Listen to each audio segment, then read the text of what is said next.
My previous class I have discussed about introduction to trauma. In that class I have told you about what are the etiological factors and what are the predisposing factors and what is an Ellis classification and what are luxation injuries.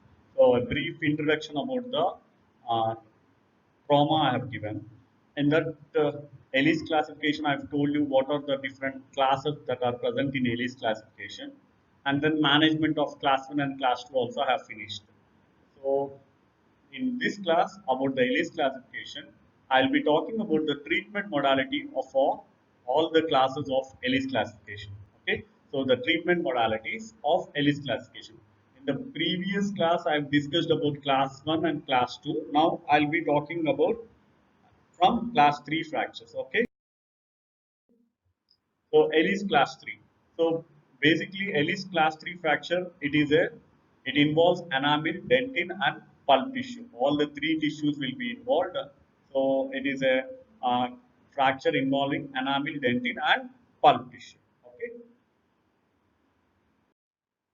So what are the different treatment options that are available when there is an Ellis class 3 fracture? So imagine Ellis class 3 fracture when the patient comes to you, that means enamel, dentin and pulp both are involved. All three of them are involved. So you have to go for treatment for that. So first thing what you have to rule out with age of the patient. Depending on the age of this patient, you have to see the stage of the root development. Okay. For example, I will categorize a treatment option where a patient of age 9 to 10 years has reported to you with an Ellis class 3 fracture in upper central incisor, 1 month. Now, 9 to 10 years, you have to look at root development. Take an X-ray and see the root development. If the root development is completed, you have one treatment option. If the root development is not completed, you have another treatment option. Okay. So first criteria which you need to assess in the Ellis class 3 fracture is stage of the root development. So when the root development is completed, it is called as closed apex. When the root development is not completed, it is called as open apex. So as simple as that, if it is a closed apex and it is an Ellis class 3 fracture, you don't have multiple options. You have only one option, that is root canal therapy or pulpectomy. So when the root is completed and you don't have something to think also, it is only directly you can go for root canal therapy or pulpectomy. The next one is when the root development is not completed. That is, you call it as open apex or immature apex. You call it as open apex or immature apex. In that case, what are the different options that are available? So the different options that are available are pulp capping, pulpotomy, or apexogenesis. Okay. So when it is a closed apex, you have pulpectomy or root canal therapy. If it is an open apex, you have pulp capping, pulpotomy, and apexogenesis. Okay. So basically, what is a pulp capping? It implies that you do a dressing directly on the pulp exposure is called as pulp capping. Indication is it is an immature permanent pulp, a very recent exposure less than 24 hours, and when you have a small exposure and the exposure is less than 24 hours and you have a open apex, then you can think about pulp capping. Okay. So again, full pulpotomy. Pulpotomy, I told you before, pulpotomy is defined as a surgical removal of the entire coronal portion of the pulp, leaving intact vital tissue in the canal. So when you completely remove the coronal portion of the pulp, it is called as full pulpotomy. When you partially remove the kernel portion of the pulp, it is called as partial pulpotomy. So it is indicated in young permanent teeth with exposed pulp and incompletely formed apices. Okay. And what is a partial pulpotomy? Removal of the coronal portion of the pulp is called as pulpotomy. When you remove the coronal portion of the pulp is called as pulpotomy. So when you remove partial coronal portion of the pulp, it is called as partial pulpotomy. Okay, understood. When you remove complete coronal portion of the pulp, it is called as pulpotomy. When you remove partial coronal portion of the pulp, it is called as partial pulpotomy. So this one is partial pulpotomy. That means implies the removal of coronal portion of the pulp tissue to the level of healthy pulp. So wherever you feel that healthy pulp is there, till that part, if you remove the kernel portion of the pulp, it is called as partial pulpotomy. It is usually indicated in immature young permanent teeth, irrespective of the time interval in immature teeth. Okay, usually it is involved in immature and young mature teeth. Okay, so you can think of doing partial pulpotomy in immature and young permanent teeth. Okay. So this is a basic phenomenon that is usually done in either in partial pulpotomy or full pulpotomy. So prepare a cavity, hemostasis and calcium hydroxide, compressing the and placing hard setting calcium hydroxide and then restoration. So these are the things that you usually follow with the pulpotomy procedures. Another procedure is apexogenesis in young permanent tooth where root formation is not completed. You are generating when the apex is generated on its own. That's why it is called apexogenesis. That means you keep the radicular vital portion of the pulp preserved so that the apex will be formed as a natural phenomenon because the vital radicular pulp is present. That is called as apexogenesis. So, because of the radicular vital pulp is preserved, the root formation occurs on its own. That's why it is called as apexogenesis. So next thing comes with the pulpectomy. Pulpectomy is nothing but root canal therapy. So you are doing in a closed apex, you are doing a root canal therapy that is called as pulpectomy.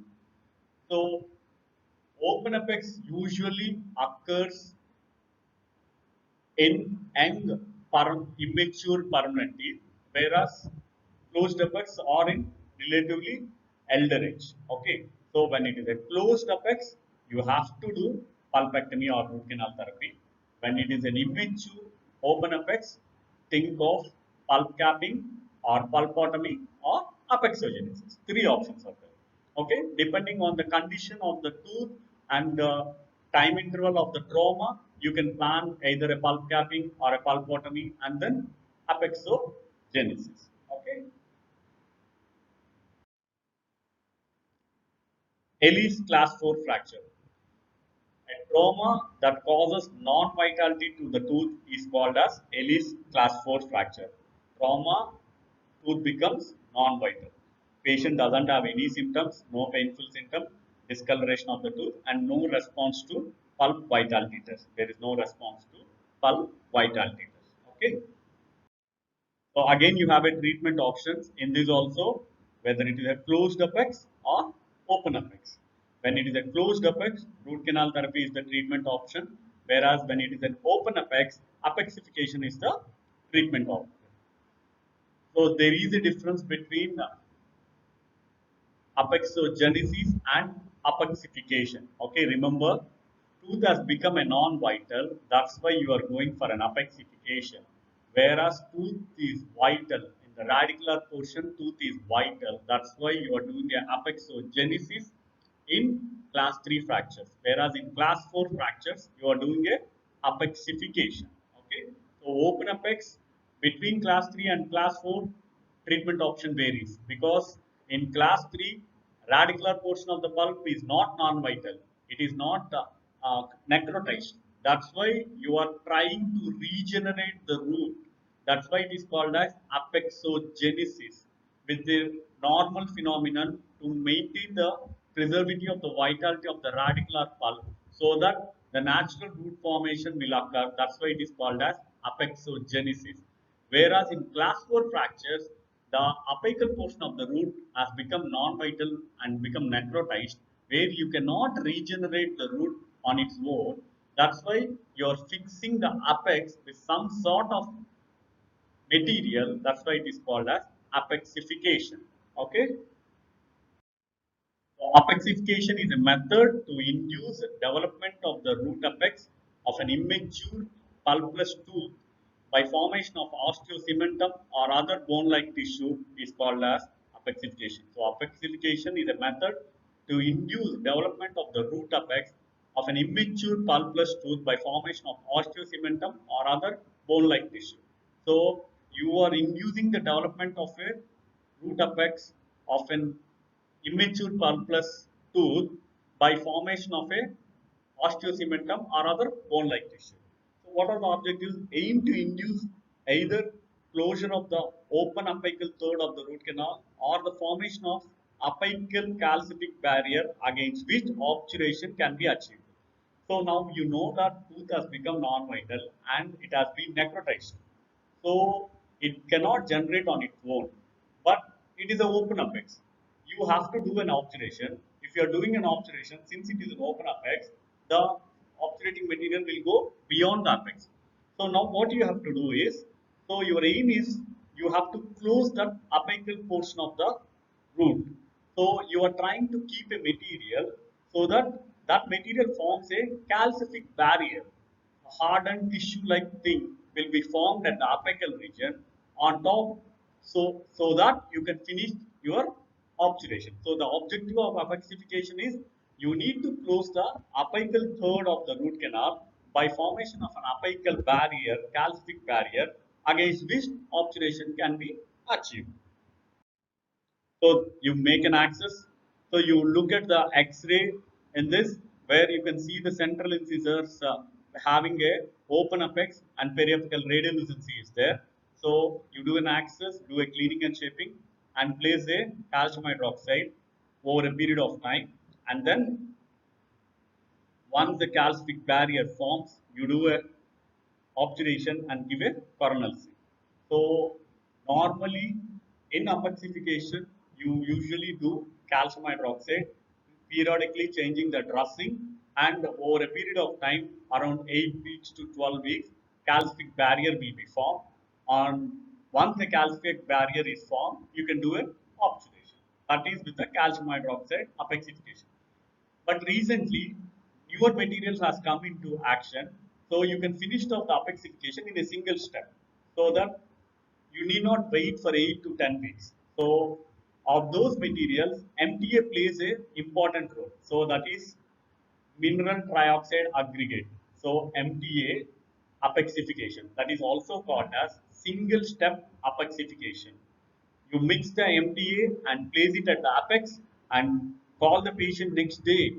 One and when you see the calcific barrier is formed, gets hardened, and you do the obturation. That is called as single step apexification, in which mineral trioxide aggregate is used as a material.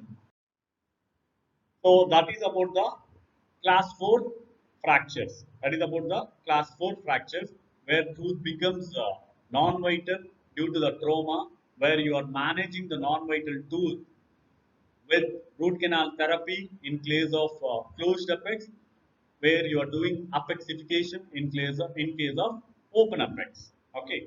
The other one is Ellis class 5 fracture, that is avulsion. Complete loss of the tooth from the socket is called as avulsion. Okay. So this I'll be dealing in the separate class totally, which is dedicated to the avulsion. So I'll be dealing in the uh, next class about the avulsion. Okay. So Ellis class 6 fracture. Ellis class 6 fracture is fracture of root. It can be along with crown or without crown. So root fracture should be there. Fracture of root is considered as Ellis class 6 fracture, but crown fracture may or may not be there. So first one we'll take it as crown root fracture. If you have a root fracture along with the crown, it is called as crown root fracture. In that you have two options: crown root fracture without pulpal involvement and crown root fracture with pulpal involvement. So root fracture is done along with the crown. That's why it is called as crown root fracture. So crown root fracture without pulpal involvement and crown root fracture with pulpal involvement. Okay. So first we'll take crown root fracture without pulpal involvement. Nothing but a fracture involving enamel, dentin, and cementum with loss of tooth structure but not exposing the pulp. So you have a enamel, dentin, and cementum fracture with loss of tooth structure, but pulp is not involved. So the tooth fracture, you have a segment. So what you have to do is you need to stabilize the loose segment to the adjacent tooth and see that how the fractured segment is there.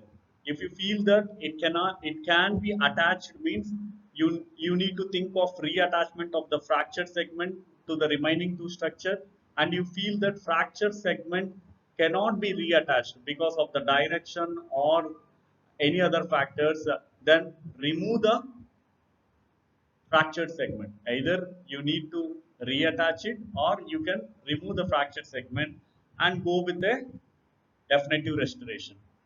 Okay, so pulp is not involved in this type of things. You have a fractured segment, you have to evaluate whether it can be removed or reattached.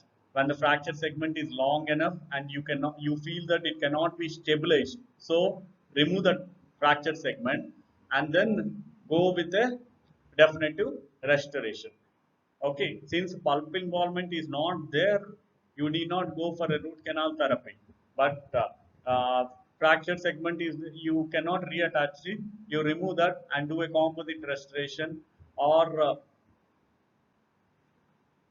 uh, you uh, you can do a composite restoration in the coronal portion. But when you feel that the apical root fracture is there, and for that, if you think of root canal therapy, then you have to go for root canal therapy. So crown and root fracture without pulpal involvement, you have to go for root canal therapy and then go with a definitive restoration. Okay.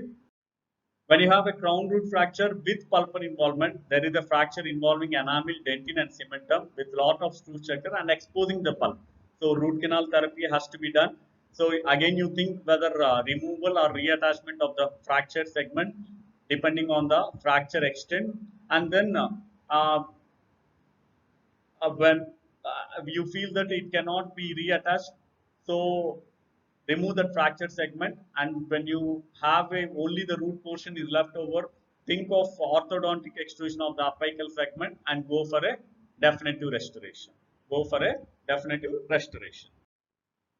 So previous one is crown root fracture along with the crown. The next one is root fractures where you don't have a crown involvement. Crown is absolutely fine. You need not touch anything with that. So that root fractures is classified based on the direction. It is called as vertical root fracture, oblique root fracture, or horizontal root fracture. Based on its location, it can be called as coronal one-third fracture, middle one-third fracture, and apical one-third fracture. Based on the number, it can be a simple, multiple, or comminuted. Okay, so it is based on the direction, it is vertical, oblique, and horizontal. Based on the location, it is coronal third, middle third, and apical third fracture. Based on the number, it can be simple, multiple, and comminuted. So when you have a root fracture, the important one is you need to take a radiograph. Not in single radiograph, you have to take three radiograph, one in straight path, another one is mesial and distal angulation of 45 degrees. Because in the straight path, you cannot detect a fracture line exactly. But when you take a mesial angulation of 45 degrees and distal angulation of 45 degrees, where you can detect the root fracture properly in the X-ray. So, based on the site of the fracture, we can classify root fractures are classified into coronal third root fracture, middle third root fracture, and apical third root fracture. So, first we'll talk about the coronal third root fracture. The prognosis is less favorable because the root has fractured at the coronal segment, and due to the movement of the tooth and exposure of the pulp to the oral environment, repair does not occur. That is the main problem of less prognosis. Because there will be a continuous movement of the tooth and it exposes to the oral environment, so the repair does not occur. Gradually, tooth becomes loose and may be exfoliated as resorption occurs. So coronal third root fracture treatment option is extraction because less prognosis is there. Next one is mid-root fracture. Prognosis and treatment plan depend upon the following factors: position of the tooth, mobility of coronal segment, and status of pulp, and position of fracture line. Okay, so where the position of the tooth, like anterior or molars or premolars, and the mobility of coronal segment, and status of the pulp, and position of fracture line. A treatment is root canal therapy of coronal segment and removal of apical segment, or root canal treatment of coronal segment and no treatment for apical one. Okay, so mid-root fracture basically depends on the position of the tooth, mobility of coronal segment, and status of the pulp, and position of fracture line. So treatment is root canal therapy of coronal segment and removal of apical segment, or root canal treatment of coronal segment and no treatment for apical. So this is one of the mid-root fracture case where you have a mid-root fracture, repositioning of the tooth, and then splinting of the tooth. Okay. The last one is apical root fracture. Prognosis is favorable when there is no masticatory pressure, and treatment is splinting has to be done. If the tooth is stable, pulp is vital in coronal segment, no additional treatment. Pulp depth in coronal segment, endodontic treatment. So you need to do first splinting, and then if tooth is stable, pulp is vital in coronal segment, no need of additional treatment. If pulp is depth, then you have to go for endodontic treatment. That's about the apical root fracture. So class 6 fractures. So class 6 fractures is about the root fractures with crown involvement or without crown involvement. So crown root fracture without pulpal involvement, crown root fracture with pulpal involvement, and only the root fractures. So this is about the apical root fractures. Okay. Next one is Ellis class 7 fracture, that is displacement of tooth. Under this you have concussion, subluxation, extrusive luxation, lateral luxation, and intrusive luxation. Okay, so concussion, luxation injuries itself, you have a separate class. Next class is luxation injuries. After that, you have avulsion. Okay, so I'll be talking about the luxation injuries in that class in detail. Okay, so class 8 fracture is crown and maze. The treatment is extraction. Okay, the treatment is extraction. Then class 9 fractures is the fractures in the uh, deciduous teeth. Okay, that you will be dealing with the pedodontics. Okay, this is about the Ellis classification. Ellis classification can be asked in 9 marks question or 4 marks question or 2 marks question. They can ask classification of Ellis fractures, and they can give a case history type. If a boy of age 7 to 8 years has reported to a dental clinic with Ellis class 3 fraction, what are the treatment options available? So 7 to 8 years means you have to code. Open apex means what you have to do. Closed apex means what you have to do, like that. Or else a boy of age group 14 years has reported to a dental clinic with a discolored tooth, and on examination, patient is having an history of trauma 1 year back, and this what is the treatment option? So 1 year back, discolored tooth treatment option. It is a class 4 fracture which causes non-vitality of the tooth. So you have to talk about class 4 fracture and write about those things. So either a direct question or a case history type of question. These type of questions you can expect in pedodontics also.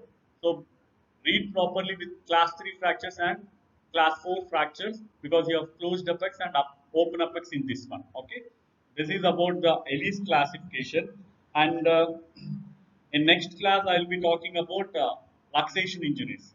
Okay, next class I will be talking about luxation injuries. Okay, uh, and this class is finishes about Ellis classification.